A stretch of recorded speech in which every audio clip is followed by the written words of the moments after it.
What's up, guys? Welcome to Daily Dose of Reddit. This is your host, Zach, and today's subreddit is r/AmITheButthole. Alright, this story's called, Am I the Butthole for Not Explicitly Telling My Grandpa I'm Married to Another Woman? My wife and I are both women in our late 20s. We've been together for 4 years and got married this summer after getting engaged in the spring. Due to restrictions and personal preference, we did a courthouse wedding with each of our sisters as our maids of honor. It was a relatively simple affair, and my wife and I are pleased with how low-key it was. Before we got married, I was not out to my extended family members. I was very close with my grandma and was afraid of how she might react. Sadly, she passed away shortly before our wedding, so she never got to know that my wife was more than a friend. I'm not very close to my grandpa, but I do try to call him once a week to chit-chat. He's very reserved and soft-spoken, so our convos are typically 5 minutes of fluff about work and the weather. I'd introduced my wife to my grandparents. They met her a few times before my grandma passed away. They only knew her as my roommate and friend, as I wasn't out at the time. But I would tell my grandma about fun things we did together, and honestly, I think she might have known that we were a couple. In retrospect, Grandpa probably didn't pick up on it because I'm not nearly as close to him as I was with her, so when we visited, he would say hi and chat with us for a little bit before going in his workshop while we stayed with my grandma in the house. After the wedding, I decided I couldn't hide who I was any longer and posted our wedding pics to social media, saying that we had gotten married and I was happy to spend the rest of my life with the woman I loved. Many of my extended family reached out to congratulate us, and the overall response was very positive. For Christmas, we send out Christmas cards to all of my relatives with our engagement and wedding. Fast forward to last week. My parents, siblings, wife, and I stopped by to visit my grandpa and exchange presents with masks on. When we got to his house, I said, Grandpa, you remember wife's name? And he said hi and asked about her parents, and that was that. Everyone was sitting in a circle in the living room. I was sitting next to my wife on the couch with my arm on the back of the couch around her while we went around and everyone opened presents. I got a cookbook that my grandma had picked out for me before she passed, and I started to tear up. My wife held my hand for a while to comfort me. The next day, my mom reached out saying that Grandpa didn't know that my wife and I were together until he saw me hanging all over my wife. I'm sure these are my mom's words. I told her that I genuinely thought he knew, and that if someone hadn't talked to him about it before after we posted on social media, he would have realized from the Christmas cards, which featured a close-up of the rings. He had asked my mom about it after the party, and she had to tell him. She says it should have been from me. My mom told me it was my responsibility to tell him and that he shouldn't have found out that way. Am I the butthole for not specifically telling my grandpa I'm married to a woman? My mom said it isn't the end of the world, but I can tell she's kind of upset. My wife said that she didn't think any of the public displays of affection we did have was not over the top, and nothing my siblings wouldn't do with their SOs, who weren't present, and a friend said that it's not on me to make sure everyone knows about my marriage. Okay. I think you're kind of hung up on the whole another woman issue, and I don't think that's the main point of contention here. And while I can 100% understand why you might think that because, you know, it's a grandparent and, you know, boomer brain. But, like, for instance, he didn't know until after you left, or, like, it seems like he didn't know you got married at all. And so, like, when you went there, you could have, like, introduced her as your wife or something like that. Or tell him, hey, I got married. And yeah, that's your grandpa. I'm just saying, like, it seems like he just didn't know you were married. Like, you're his grandkid. Like, I'm sure he'd want to know that. I mean, it's not like you did anything outright bad, but, you know, if you're asking who's the butthole, closest person to a butthole in this situation would be you, OP. And don't crucify me in the comments, because you guys be doing that. It's bonkers, man.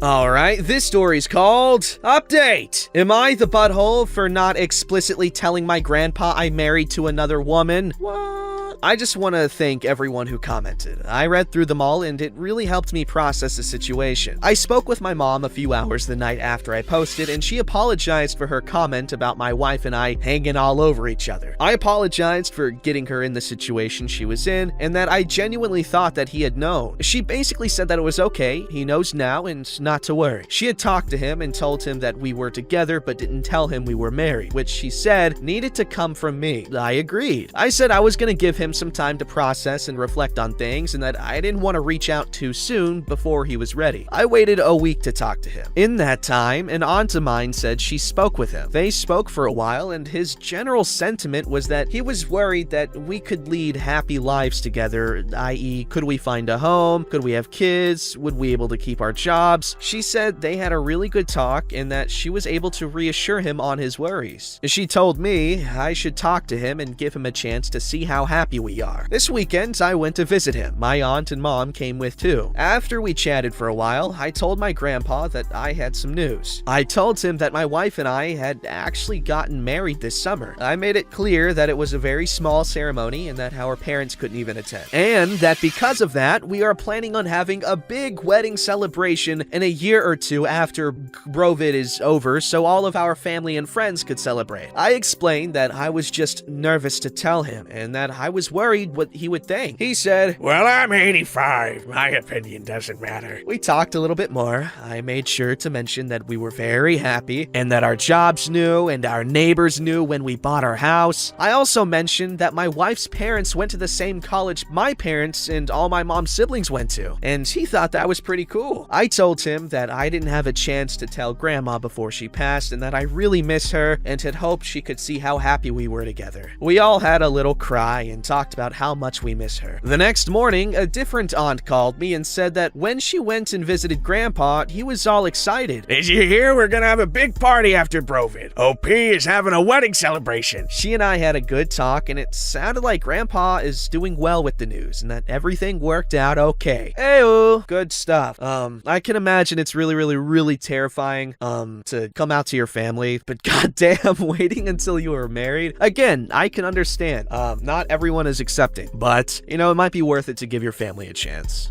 Because, like Grandpa, he liked it. He's happy, and that makes me happy. Alright, this story's called, Would I Be the Butthole for Reporting a Coworker to HR for Trying to Feed Me? What? Okay, I'm gonna skip over this edit, read it at the end. I, 24 male, am a small man, 5'4" and 103 pounds as of my last physical. Wow. I'm well aware I'm at an unhealthy weight. My entire life I've been small, mostly due to illnesses and myriad allergies, and it's admittedly a sore spot. I'm working with my doctor to gain weight while still fitting in with my dietary restrictions. No meat, dairy, gluten, or nuts. And honestly, I'm so much better than I was several months ago, and am proud of the progress I've made. Hey, good shiznits. A coworker, Peg, 30, female, got pregnant and recently returned to work late November. She's been increasingly overt and uncomfortable in her concern for me. Peg made and brought in cupcakes for her return, and when I thanked her for thinking of us but refused, citing my gluten allergy, she was visibly upset. She didn't shout or complain much, just sighed heavily and said that she would put this one in the break room with the rest. I felt awful. Then she brought me a steak sandwich the next day on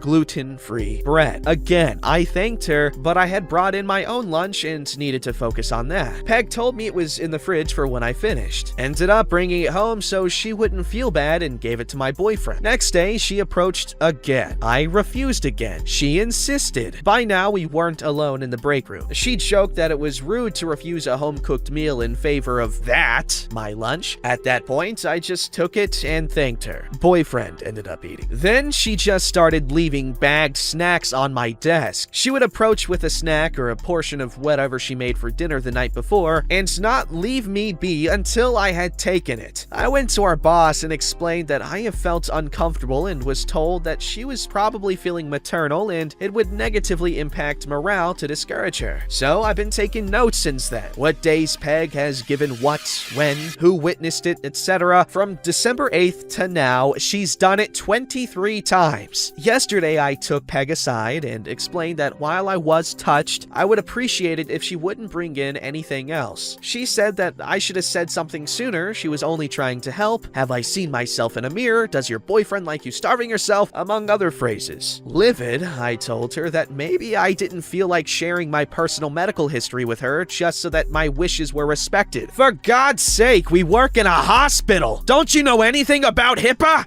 We parted from there, me childishly storming off and her in tears. Have I already been a huge ass, and would a report to HR just be the icing on the ass cake? Yikes. Freaking OP, not the butthole. You tried to be polite and she got all weird about it. However, I wouldn't hold it against your coworker too much, all right? Next time you see her, just, clear the air. Just be like, hey, I'm sorry I snapped at you. It's just, explain why you didn't like what she said, and just be calm about it. And she seems to be a kind person, a caring individual, if not a little silly. Just explain it to her and give her the benefit of the doubt. And if she escalates it further, then you can go to HR and spread your icing on ass cakes all over. All right, this story's called Update. Would I be the butthole for reporting a coworker for feeding me? Honestly, I've never more immediately regretted something. This exploded spectacularly. I went to HR saying that the matter was settled, but I wanted it documented. Subsequently, was told that there would be an investigation and the incidents would be corroborated with witnesses, because, as is the full record, I claim is severe enough to warrant potential action for Pei and several other coworkers who also engaged in her behavior. HR started the process, apparently immediately because I walked in yesterday to a crap storm. This plunged the department into civil war. Many agree Peg was out of line, some told me I should have kept the status quo, some said I was ungrateful and entitled. One said I should have handled this maturely and who could blame her when I look like that, and that I should be ashamed of myself. Another coworker suggested I work from home. Another told me he was sorry for not stepping in. I went to go get my lunch out of the fridge only to find someone had disposed of it and left behind the empty Tupperware. Nearly everyone has an opinion. The people in my corner have advised me to keep my head down and to take care. My boss held a meeting, first with Peg and me, then a second with just me. During the one with Peg, I was told to apologize for my part, and Peg likewise. I'm sorry if I made you uncomfortable by caring about your health. My boss asked if I was satisfied now. I brought up Peg's comments, and my boss said I invited them. No one would call that harassment, and I need to work on myself. Together, we went through each of the 23 events. She excused each of them until I was left to feel like I'd been harassing Peg. The next meeting was even worse. Effectively, boss said, I told you not to retaliate, and instead you searched Peg out to harass her. And your actions have expressed a worrying lack of cooperation with me and your team. She was also disappointed that instead of explaining that I needed her to resolve things, I escalated the situation well beyond the point of reason, and cruel to someone who only wanted to help. She said I won't get far in life, and I'm not likely to get anywhere vocationally if I can't be a team player and actively sabotage a happy workplace. She hoped I will learn from this teachable moment how to behave in a collaborative environment, as it's inappropriate to involve HR for small misunderstandings. Boyfriend is spitting mad. I'm just tired, confused, and hurt. HR seemed sympathetic. Boss is very clearly on Peg's side. The office is split and tense. Currently updating my resume and job search. It really does feel like a nightmare. Haven't felt good going into work for a while, and this just made it times worse. Talk about a hostile work environment. Yikes. What is with stupid office politics, man? Politics everywhere sucks. Everything sucks. I do think OP might have been a little bit harsh on Peg in the beginning. And then I'm sure Peg would have felt sympathetic maybe or felt bad, but the rest of the workplace got involved, and you have that stupid team mentality where it just reinforces your viewpoint and makes you hunker down as opposed to approaching the situation with an open mind. HR should have done their job with conflict resolution, and well, the freaking Peg should have listened to OP. Alright, this story's called, Am I the Butthole for Ruining My Child's Gender Reveal? Oh, are you that dude that was on the news a while ago? Starting some fires or something? I'm sorry, that was a stupid joke. Low-hanging fruit, Zach. Myself, 27 male, and my wife, 27 female, are having a boy. We already have a girl who is now 2. My wife is really into films, Oscar-type films, and she is like an analyzer when watching them, so she wanted to make a gender reveal short film. 10 minutes along to say we're having a girl. Kinda weird, but I went along with it. We posted it, and she was super happy with it, but it cost so much. She hired expensive cameras, we drove out to scenic areas for the right shot. I'm working full-time during this process. Exhausting. So we just found out that we're having a boy, and she started writing a script. I thought, there's no frickin' way I'm doing that again, so I posted on Facebook, we're having a boy. She's pissed at me, telling me to delete it, but the damage is done. I don't feel bad. I saved us at least 4,000 pounds. Whoa! What I don't get is why she's just making films about gender reveals. She can write a script about anything and not be on a strict 6 to 7 month time limit. This is a toughie. Alright, no, you're not the butthole. But I'm gonna say this, OP is in the wrong for just posting without talking to the wife first. Obviously, it's understandable this guy wants to save 4,000 pounds for a stupid-ass gender reveal. I'm sorry. I appreciate the artistic side of it, and if it's just an excuse for her to, you know, make a short film, that's cool. I'm happy for her. But like OP said, he's got the right idea with, like, why does she just have to do it with that? Like, this might have been, like, the first thing that really inspired her to do it, actually, but 4,000 pounds. However, OP knew she was writing the script and knew it was a big deal to her, so he definitely should have talked to her first. Alright, this story's called, Am I the Butthole for Respecting My Late Friend's Wish? Me, 25, male, and my late friend, 28, male, made a bet with each other that whoever had a longer life had to wear a short dress, heels, and lipstick to the deceased friend's funeral. He died first. Didn't really expect it that much. Well, the day of the funeral came, and I went in the dress code we agreed to. His wife and parents cried their eyes out, sobbing about how he was excited for them to see me in that dress. That cheeky son of a female dog. Some of my friends and my parents think what I did was inappropriate for a funeral and are calling me a butthole. All I see is I'm respecting a late friend's wishes. What the hell? No. No to the other idiots, okay? What's the funeral for? I mean, obviously, if we're being real, it's more for the people, like the dude's family or the friends and stuff like that. But in spirit, the funeral is supposed to be honoring the deceased, right? And if the deceased wanted his friend to show up in a dress to his own damn funeral, it's not a big deal. And and it's funny. It's funny. The ones that are upset and calling it out are the ones who aren't even freaking related to the dude. Shut up. Don't forget to like, subscribe, and hit that bell to never miss an episode.